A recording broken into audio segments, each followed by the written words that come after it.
Hey everyone, welcome to the seventh episode of Talking to the Moon. And today I have with me a very dear friend of mine, Tanuja Sawant. Tanuja and I met while we were at Georgia Tech, and Tanuja was pursuing her master's in human computer interaction. I've always had very interesting conversations with Tanuja. Every time I've talked with her, there has been something new I've learned, or some insight I've gained into life, or a different perspective I've gained. And last year, you had hosted a party while you were leaving Atlanta, and in that party, a lot of people from your MSHCI group had come, and that was the first time I was meeting so many MSHCI people for the first time at the same time. And I realized all of them have such interesting journeys, and they're doing such interesting stuff in the HCI field. But I realized that whenever we have spoken, we have not really spoken much about your journey in the HCI field. What I know is that somewhere down the line, it all started with you trying to learn Braille. So that got me very interested in your journey. And today we are going to speak more about that. So could you go back in time and tell me how this Braille thing came into picture and how did this set you on the path to pursue HCI? Yeah, sure. And thanks for the kind introduction. Very humbling. Um, yeah, I was in my sophomore year. That's like second year of undergrad. Um, During summer vacation, and it was when I have had my glasses for about 2 years, and I wanted to get rid of them by doing this LASIK eye surgery. Um, and at that time, there were two possible operations that you could do for LASIK, and I chose for the more affordable one. And for that option, it so happened that the patient needs to be in an enclosed dark room for a few weeks at least. Wow. Um, so eventually, it ended up happening that I could not use my vision for about a month after the operation. And that meant I could not do basically like anything at all um, for the whole summer, for the whole 1 month. And so I decided to use to do something to learn, and I decided to learn Braille then. Um, I asked my dad to get the setup for Braille, and then eventually I went to the nonprofit for visually impaired people back in my hometown, and I learned Braille from them while I was wearing like blindfolds on my eyes. Yeah, exactly. Yeah. So it was very interesting to see. Okay, not see, but experience their Experience. perspective. Yeah. Right.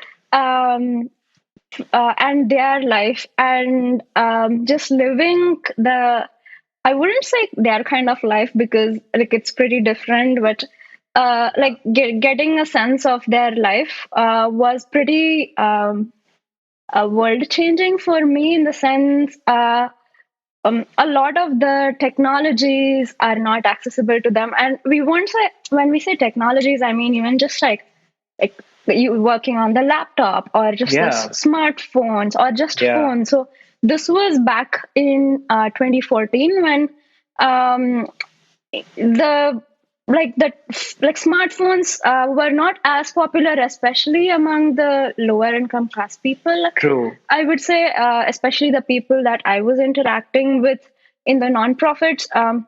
So in this particular community, when I was visiting, I saw that they had almost no support for accessible devices, and there was the strong need and for some work to be done in this field, and that's how I got into human computer interaction. Um, Basically, seeing this gap where potentially I could make a change. I ended up working at Microsoft Research for my undergraduate thesis. Wow, man, that's really interesting. I don't think I've ever heard of someone who has got a LASIK operation and has also learned Braille during that time. That's really brave of you and very thoughtful, I must say, to be able to live in people's shoes who eventually you want to cater your technology to. So that's really commendable. And later, you interned at Microsoft Research. Was this aspect of accessibility somehow taken forward there by you? Yeah, I reached out to this researcher at Microsoft Research looking to work in the accessibility space. Um, and it kind of worked out well given my interest and my experience.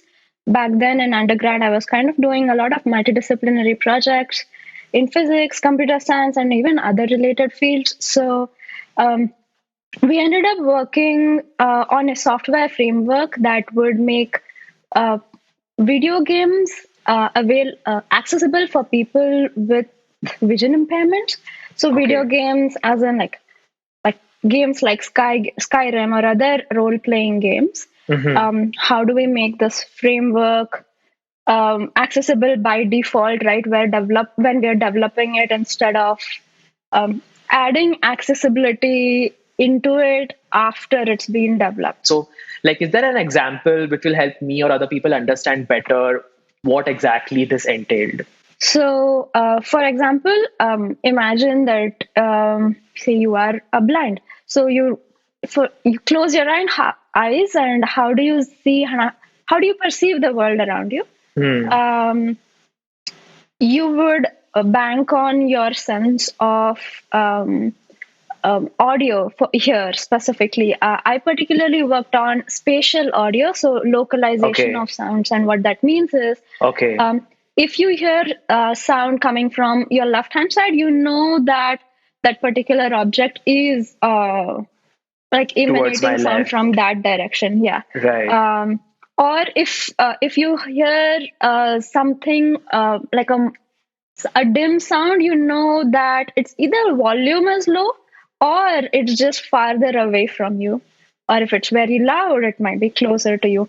So this Right. like spatialized audio is something that we used to develop these accessibility features.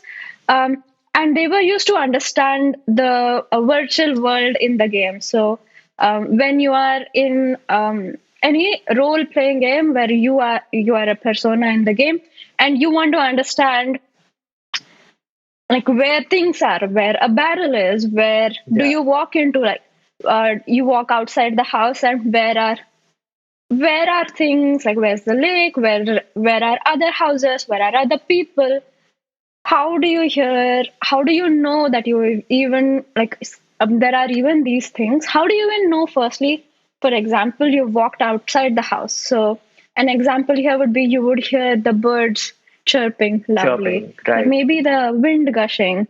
And if there was something in the house that you were earlier on, those sounds would be more diminished and muted, and the environmental sounds would be more amplified. So cues like this is what we use to help people understand their environment. Wow, man, that sounds really complex. And kudos to you guys for trying to attempt something so commendable. And after that, you were at Georgia Tech and then you joined the industry and you have been continuing your journey in UX research. Were there times in Georgia Tech or even your current work in industry where accessibility has come into the picture? Yeah, accessibility has come into the picture a lot of times. I have done a lot of work on accessibility during my Georgia Tech. There were a lot of projects.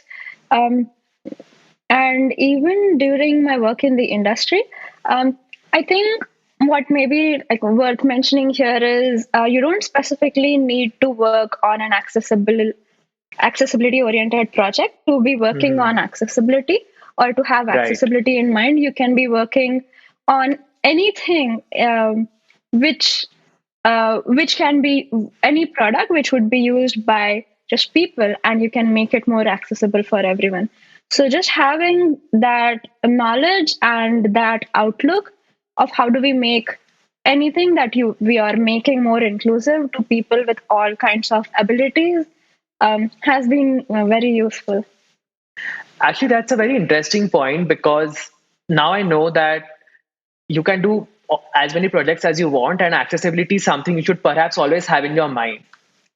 So this was at your work front where you were doing projects with people in mind for whom you wanted to increase the accessibility. But have there been times, not necessarily on the professional front, but in personal front, where you have had to deal with accessibility issues? I know you started way back with the Braille thing, but later on in life, have there been such events which made you rethink about accessibility, especially from your own experiences? Yeah, in fact, I did. Just about 1 year ago, when we were all working remotely during the pandemic, um, which apparently is still going on, I started having issues while typing or while working. So basically, I think it's called tendinitis. Basically, when I try to type, I get hand pain and even some neck pain. Um, and it's been going on for a while, and no particular cause for it. I think maybe having an ergonomic setup would have helped sooner on, and knowing about ergonomics would have helped earlier on. That's another thing I really believe and wish for a lot of schools and even colleges to push for having like training for having an ergonomic setup, what should be Hmm. a good position, because we have included laptops and computers in our daily lives. We've replaced books by these Yeah. devices. We're using our phones so much, but we are not Yeah. talking about how, like, what should our posture be Yeah. while using this? Like, how frequently should we be taking breaks? Um, so, prevention is better than cure. Sure. Yeah. Yeah. That's really interesting because we were introduced to computers as like a subject in our school in back in third grade, and we did have an ergonomics chapter in that. Okay, and I never deemed it that important, but like years later now, when you and I speak about it, I go back and think about that ergonomics chapter which was introduced to us. And you're completely right. A couple of days ago, I was using this small table and sitting on the couch with my laptop, and I noticed some stress here because my hands were a bit like this instead of like this. Mhm. So I can completely relate to it. But this is just one injury related to like working in front of computers and using phones. I know that you play soccer, and recently you had an injury, which you and I spoke about fairly in detail. Has that changed accessibility and how you perceive it in any way? Yeah, so I started playing soccer uh, in about October of last year, and in some of the games in the league, I injured my knee, and I haven't been able to jog or run since. And I really loved running. It helps me clear my head, and not being able to do that has was frustrating for me. But now I'm just finding new ways of finding like mental peace and finding my space and rejuvenating myself. So that's been a great learning journey for me. And when we spoke about this, you mentioned that you are taking time out to take breaks and that you have started viewing productivity very differently. And that got me thinking about myself because these days I'm in this phase where if I'm not productive, I feel very guilty. I feel like I should be doing something all the time which creates value or creates impact. Especially like since I use Twitter and Instagram a lot these days, I follow all these accounts where they speak about time management and all these success hacks and everything. And that really stresses me out and makes me think about productivity like a crazy person. So when I heard that you were taking time out to take breaks and that you have started looking at work and life just in a different way, that was very, very interesting to me. Do you want to elaborate more on that? Yeah, sure. So I don't know if you went through IIT JEE coaching, but in my I 11th and did. 12th, you did? Yeah, Okay. I did. Uh, Yeah. in my 11th and 12th, I did go through coaching, and many people go through pre-prep for these coaching, right? So they start even like from seventh grade or third Yeah. grade. I had not done any of that. So Yeah. my teachers told me every minute is important. Every Yeah. minute that you don't work, know that lakhs and lakhs of students are working and are getting ahead of you. So that Yeah. was the mentality that I had to uh, adopt, or I Yeah. adopted while studying. And I guess that could have worked at that point in time, but it's just not sustainable and it's not healthy for longer periods of time. Um, Yeah. just like even during undergrad and even at Georgia Tech, right? Um, we work a lot and we have so Yeah. much to do. Yeah. um, and then coming into industry and having these accessibility and health issues, um, I have been forced to take breaks, and I have been forced to work lesser than just like morning to night.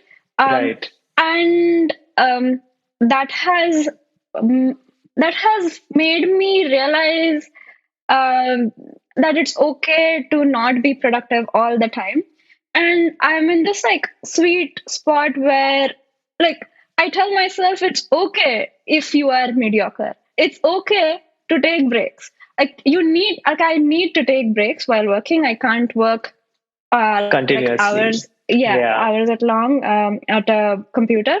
Right. um, so it's imperative to get in some exercise, even like twice a day for me, or just getting some stretches, and just accepting that my life is as valuable uh, if I do have a great career as it is, as compared to if I don't have a great career. Just knowing that is good, I think.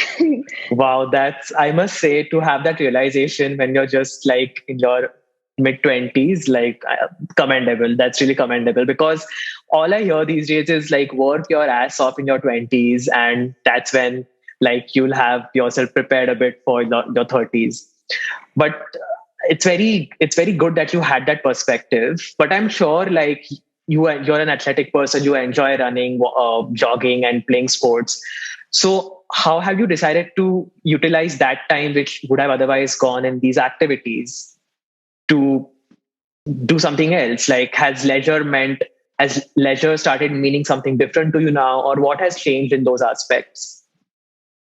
Yeah, that's a great question. I have started taking walks, and brisk walks is good, and that also gives me a jump in heart rate, which is good for your health. Yeah. So those Fitbit zone minutes, I'm getting most of them. um, and just practicing self compassion and looking into what makes me feel peaceful and calm helps. So I really like to cook. Hmm. And listening to music while cooking, painting, meeting up with friends or making new friends um, helps, and also just volunteering at nonprofits um, is something that I'm looking at to do in my leisure time, and reading has been a great newfound joy Oh, recently. okay. That's really nice.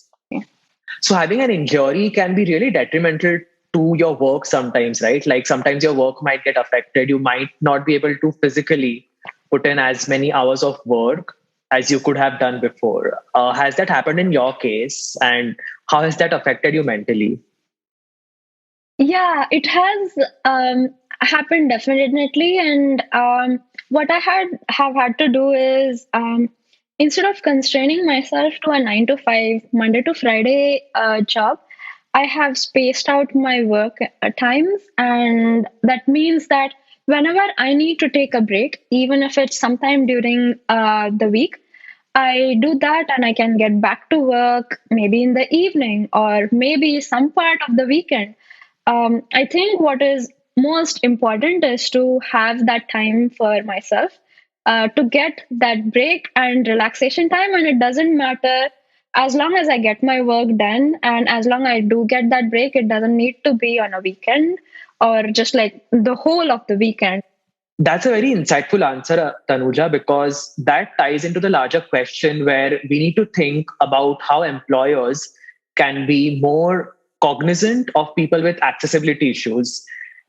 What you have is also an accessibility issue, but there are people whose handicaps are much more grave. And I don't know where the industry stands currently, especially the tech industry, in terms of these issues. What are your thoughts on this? Yeah, I think there have been a lot of improvements in the past few years, especially in the US and especially in the big tech companies. And there are a lot of accessibility standards that are being adopted in the US, which are a norm. I think it's great to have these compliance standards enforced. Um, Two things to note here.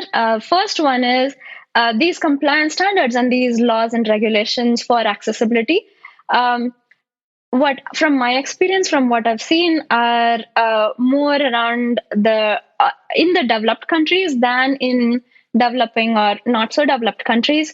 So and people who have these accessibility issues, a lot of them, 80% of the population is in developing countries. So Uh, um, how are we helping like that portion of the population in is a question. And also we know that most people who have accessibility issues are more likely to be unemployed. Yeah, but what I see from the in the industry is that there are a lot of efforts being taken up, and it's been great. I just see that there is a need to have uh, for it to be faster, and for it to be much more inclusive for people with various kinds of abilities. hmm.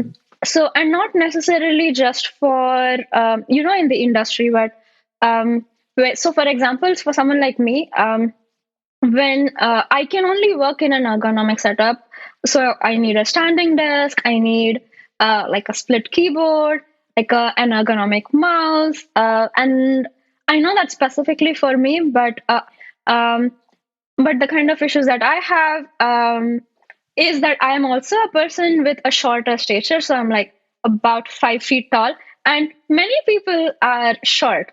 But the world is made for taller people or like more average sized people. Hmm. So that means the tables are taller if it's not a desk of adjustable height. So I can't go out into coffee shops and work because the tables and the chairs are for people of bigger sizes. Right. Um, That's really interesting because I am left-handed, and ever since my childhood, there have been so many cases where either items or structures are not catered to my handedness. I'll give you a very small example. I used to attend Hindustani classical singing classes, and there was this one day where the tambora, which is like an Indian guitar like thing, it was introduced to all of us and it was being passed around, and we were all trying our hand at it. When it came to me, I started playing it, and the music sounded, the notes sounded exactly opposite. And the teacher and everyone were looking at me. They were like, "Why are you like playing it opposite?" I'm like, "I'm playing it the same way as everyone else is." And then I realized that I was playing it with my left hand, so it had been inverted. And I was like, "Do you have a left-handed tambora?" They were like, "No." And I was too small, and I didn't want to ask them to order one just for me. I was the only left-handed person there, so the teacher was like, "Just learn it with your right hand." And so musical instruments, even the jet spray of our toilet, that's also placed in a very awkward way. So, or buttons of a shirt, or even at Georgia Tech, when there were all these classrooms, there used to be just one row, that too in very few classrooms, which had the folding desk at the left hand side.